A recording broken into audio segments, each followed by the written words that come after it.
Hello there, my very good friends, and welcome to another edition of Get the Table. I'm Andy Murray. This is Michael Hamflett. This is Michael Sidgwick, and we are here to discuss another white-hot, burning wrestling issue.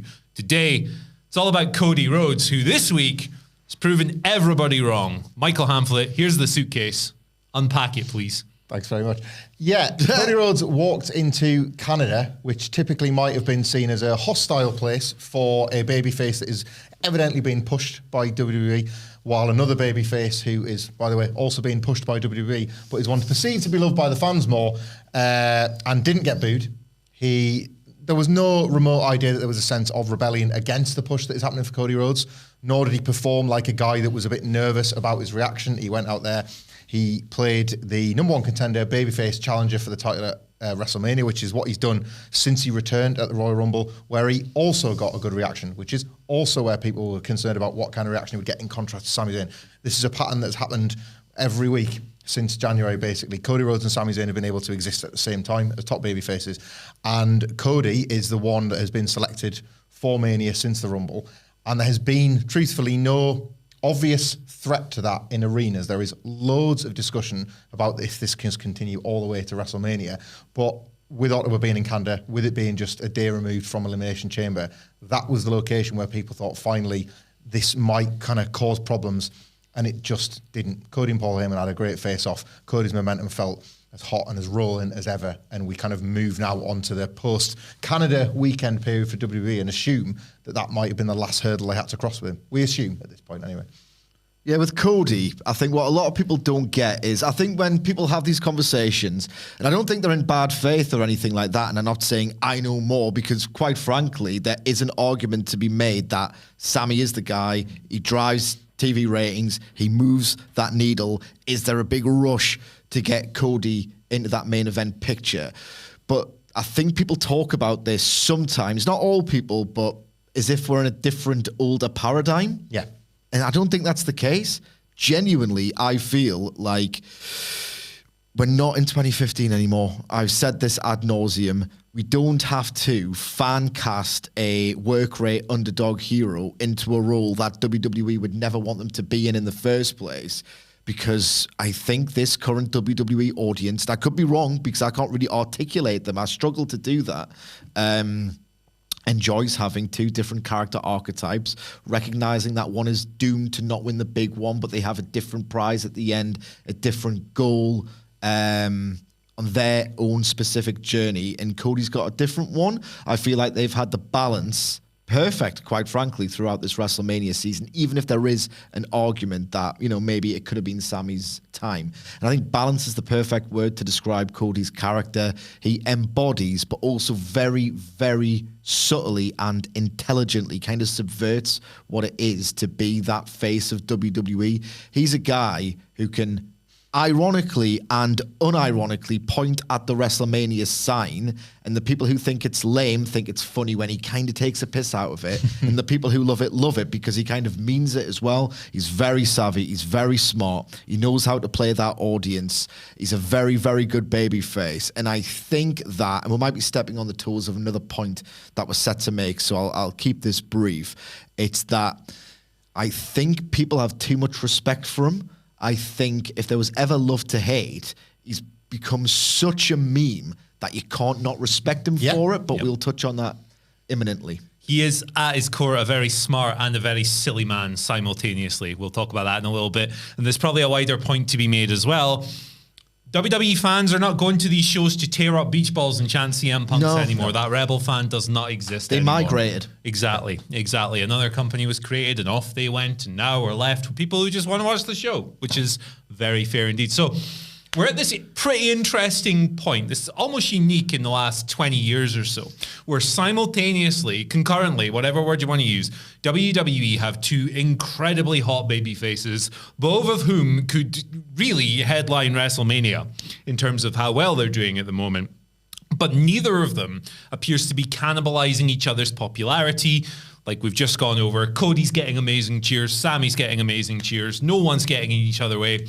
How did we arrive at this point? It's such a big shift from the days of one person at the top and everyone else kind of scrapping beneath. Booking. Good booking. Yeah, book it. We've laboured on this point in a number of different podcasts when there's been particularly great segments on Raw, if we're reviewing them, and they tend to stick out on an episode of Monday Night Raw as well.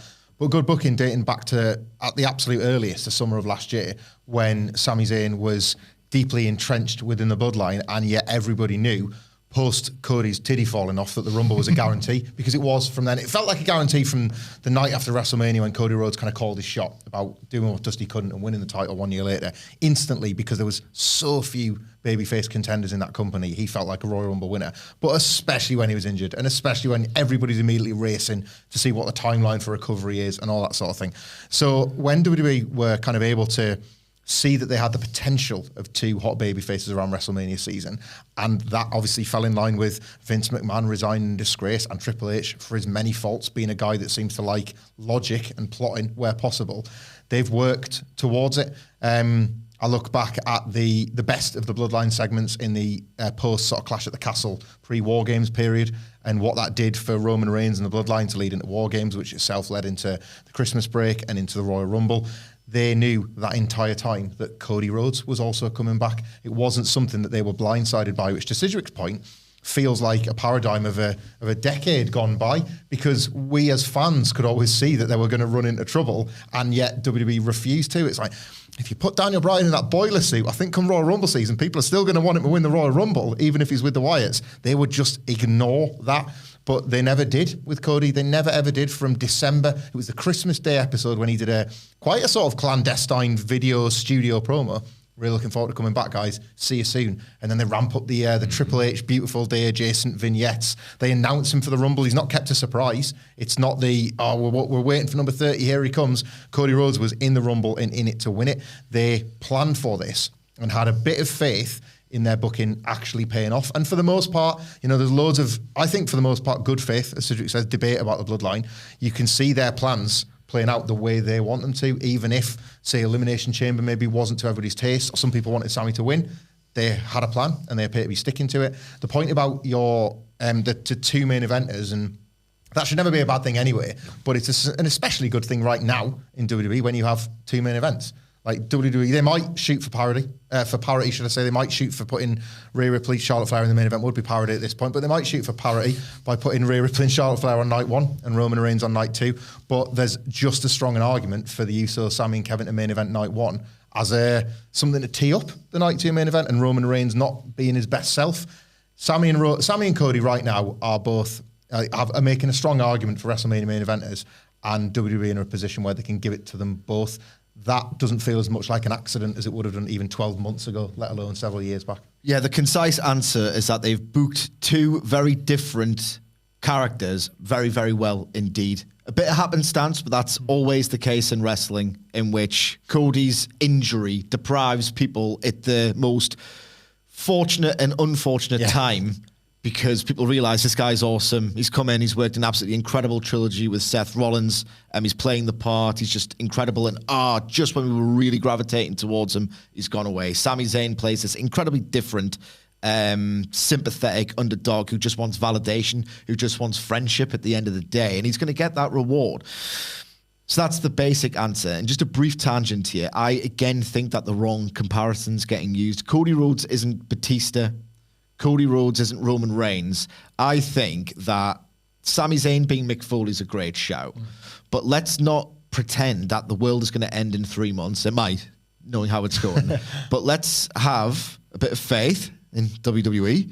Strange for me to say, in that we could theoretically have Cody Rhodes and Sami Zayn being strong baby faces for the next couple of years. Maybe there's no rush to do Cody, or there's no rush at all. If they're as talented and as over as people are saying, maybe we can do 2 years worth of material with them in the babyface roles.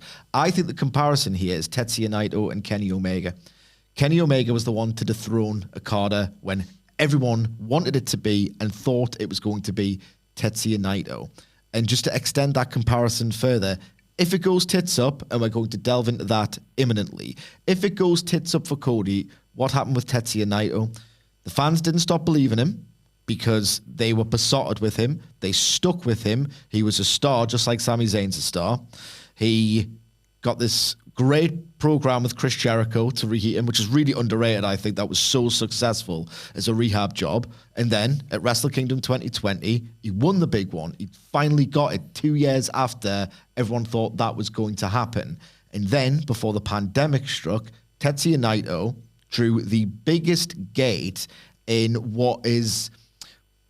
The best way to say this is like B-level pay-per-view tier. So not Dominion, not Wrestle Kingdom, but you're talking about your destructions, your power struggles, your new beginnings, of all of that tier of New Japan big shows. Tetsuya Naito versus Kenta in February 2020, just before the pandemic hit, was the most successful of all of them. It can be done. Pushing two different baby faces and putting them in 1 and A and 1 and 2. It can be done. We've seen it forever. I think because it's so brand new to WWE that people are struggling to comprehend this. I've got faith in WWE, guys. So what we're saying is trust the process all along. Maybe we'll get to that. Well, that moves us into quite nicely our next point here. Cody Rhodes is a very chaotic man, Love him. we know. That's one of his greatest strengths is the chaos factor. That's why I call him silly all the time, because he is, but he's great at the same time. Here in WWE, obviously, he's a little bit more at the mercy of scripting and more rigid formats than he was in AEW, although you'd imagine he enjoys a degree of freedom with the words that come out of his mouth every week. So it's a bit of a different scenario, but we've seen with him in AEW things going sour. We've seen it to a degree when he was on the Indies in New Japan, but they pivoted really quickly into throwing him into Bullet Club and doing all of that stuff. And the Okada main event in the US, which was very heated. The question with Cody for me is, how long does this last for? How long does he sustain this? And do you think WWE will have the chops to pivot if necessary? Can I take this one first? Yeah. You talked a lot. Basically, right, I'm not naive to suggest that everyone stays over forever, particularly in the same role. I thought that in 2019, Cody was so beloved by that AEW base. He was like a cult leader. Yeah. And like no disrespect. Certainly what it felt like when you were outside the No club. disrespect to Sean Spears, who I thought was underrated, goated in that program in 2019. But if you had said to people in January, "Oh, Cody's going to do a program with Ty Dillinger, Sean Spears," you would have thought, really, is that how they're going to do this in AEW with how fashionable and state-of-the-art the elite stuff was? And he was perfect. Sean Spears was awesome in that role. And I just thought, Jesus Christ, this guy's going to be the hero. He's going to be the face of it. He's going to be the Babe Ruth. He's going to be like the number 9. He's going to be the hero who you just never, ever get bored of. Fast forward to 2 years later, he was solving racism. He was setting himself on fire. He was gigging. He was running the razor in every single match, and it just scanned as desperation. And I think people just thought, right, well, he's a carny. He's full of it. He's all over the place in his messaging, and he's trying way too hard. And there's nothing worse than a babyface who tries too hard. All of that now is really funny. Like, I think there's an eye from the people who would kind of usually dissent. And again, I don't know how many people there are who are like that in the WWE audience anymore. John Cena is like their hero. That's unfathomable to me in the wrestling journey I've been on, but I'm not on the same journey, by my own admission, as the current set of WWE fans. If there is a dissenting sort of quarter to that WWE audience these days, like, I don't think that the conditions are in place in WWE that would allow Cody to indulge these almost very impulsive, panicked impulses, you know what I mean, to just get over, to do something crazy. Like, he'll be reined in. I don't think he'll be allowed to be that indulgent. And those dissenting voices, I just think everyone kind of loves Cody. I think there's been an acceptance now that he's kind of full of it. He himself is on record. I think it was after the WrestleMania 38 press conference. He was a bit coy and a bit self-deprecating. He's like, yeah, I've spoke a lot in absolutes before. I'm not going to do that again. That was him euphemistically saying, people have caught me on my BS, and there's no point in doing that anymore. And I think he's just a meme who isn't a joke and is beloved for it. He also happens to be this unbelievable, fiery, passionate babyface who's mastered the rhythm of how to get crowds behind him in matches. He's incredible at what he does. So, look, no one turns heel or babyface forever, but I don't think it's months away from all frittering away. I think he's in his perfect form right now. and that's ideal because he's going to main event WrestleMania. It being Cody, you know that form can completely shift and change in 6 months' time if he feels he needs to. And even maybe I'm just being worked by even suggesting he's in his perfect form, but that's kind of Cody's mastery at play yet again. Something on the Chaos run of 2021 as well. One of the reasons at the time why that drew derision, truthfully, it wasn't. Some weeks it was charming because it was Cody. Some weeks it was infuriating. Other weeks it was boring. And none of those were really confusing as well. None of those were ideal in that specific period in AEW's history, because that was the summer of 2021. I compared it at the time to having living in a flat share of 6 people and there having to be one person that you didn't really get along with, and they became the target for everybody else's vitriol. That was Cody Rhodes and AEW. That was a near perfect product. And then the Codyverse was the catch-all for what's this idiot up to this week then? What does he fancy? What does he want to talk about this week? In WWE, that as a place might suit that, even if that starts to happen, even if it feels like that character is going off the rails. Things simply don't go off the rails in as chaotic a way as they could in AEW because of the freedom. There is freedom in AEW, so talent will be given a lot of rope before Tony Khan has to say, enough, I've got to rein you back in. They don't even get that much in WWE, but when they do, it's the place that almost suits it more. A stupid thing, an inane thing, once we would have deemed it worthy of WrestleCrap thing, happened on Monday Night Raw every single week for the last 20 years. And it does most weeks, even now, under Triple H. Cody's stuff, I don't think would stick out as wacky as it did in AEW. All it would appear as is, the star power has started to diminish. And he would be a read of that as well. And he would be thinking, when's the time for me to jump back? Do I try and get back before my star power diminishes and my value goes down? Or he stays true to his word and retires at 40, I guess. But, I think that even wacky chaos era Cody plays differently in WWE, differently to how we saw it in 2021. And to move on to a more definitive timeline, and then WrestleMania, a few weeks away, Cody gets there, beats the big man, ends Roman's reign. He's the world champion. He's won the belt that his dad never could win. That's the story they've gone with since the moment he returned. What's next for Cody after WrestleMania? Does he have the long reign? Does he have a shorter reign? Who steps up? What's he up to? This is not the most commercially sound idea. Well, commercially, not a great idea, this. I don't think it's the best idea for his character, but my God, I would love to see Cody Rhodes and Bray Wyatt do something. Can you imagine? It would be absolutely unbelievable. Look, I think that Triple H sometimes in his booking has a habit of doing a pretty dumb thing because the ends justify the means. And I think that's true of the Royal Rumble. I think he got away with that bizarre literally backwards 1 in 30 Gunther and Cody thing, with the idea being he can revisit that at SummerSlam and Gunther without even having to tell a story, because he can tell a story in the context of a match because it's wrestling. Can just say, if the rules were reversed, I would have had your number. You beat me after 70 minutes. Try and do it after 1 second being in the ring when I'm fresh. Easy. SummerSlam main event. If they can continue to position Gunther as they are doing so, that's a money match. We saw the glimpse of it. It was awesome. I think the full spectacle, 20 minutes Cody Rhodes Gunther, has got WWE Match of the Year written all over it. You've got one of the best baby faces of his generation. Someone, again, who's got that psychology, crowd manipulation, the fire, the timing of when to do things against Gunther. Just one of the all-time great wrestlers in ring already, I would say, looking at the past 6-7 years of his career. That is the big one for me.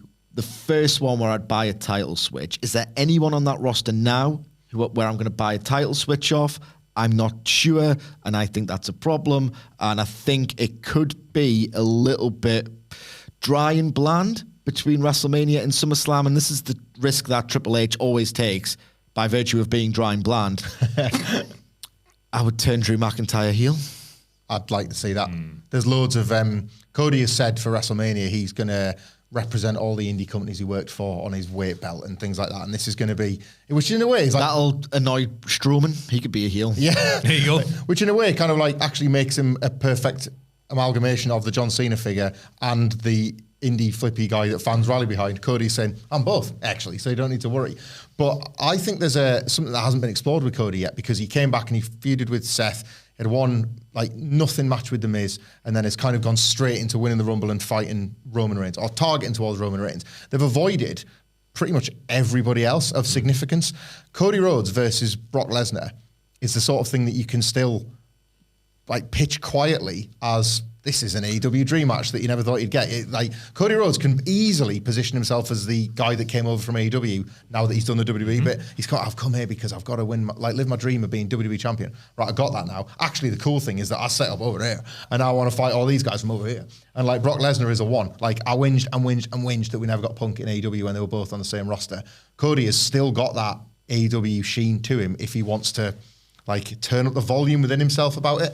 And I would love to see that Brock match. I think that would be absolutely massive. It would make Brock feel fresh all over again. Back when he was the guy coming in and it was like, right, who are we lining up for Brock? He's now kind of out. We've seen this with Bobby Lashley. He's out of dream matches, completely out of dream matches. Cody is a new one. Cody Gunther, they were showing you it. I think that was the Royal Rumble. I'd have to go back and see who else they were pairing him off with. This Cody Rhodes, I don't know if it would main event a pay-per-view, but I would have a look at this Cody Rhodes versus an Edge, for example. Like there are certain stars that never overlapped with Cody Rhodes anyway, let alone the superstar version of him. He feels like a brand new signing when he's WWE champion because he's not done anything else yet. 100%. You might have stumbled upon someone with Braun as well. I mean, we've just seen in the brief Gunther program that, you know, for all the silly things surrounding that human being, that you can do a job in that kind of monster gatekeeper that you need to get past, this big roadblock in the way of your progress. So all kinds of exciting options. He's done all right, you know, Braun. Just incidentally, he has done quite well on this return. He's completely changed my perception of him. You take the man off Twitter, he's actually pretty good. Yeah. It's true of myself. I think it's everyone. Yeah. Everyone. Yeah. And on that note, we're going to wrap this one up today. Thank you so much for joining us here in the studio. I'm Andy Murray, Michael Hamflett, Michael Sidgwick. Remember, you can get these podcasts wherever you consume these things, be it Spotify, Apple Music. Pop it in your little app, What Culture Wrestling. You'll find us. We're not hard to find. Please like, share, subscribe, ring the bell for notifications. Follow us on Twitter at WhatCulture WWE. Follow Michael Hamflett at Michael Hamflett. Michael Sidgwick at M. Sidgwick. You can follow me at Andy H. Murray. The H stands for How Do You Do It? See you later.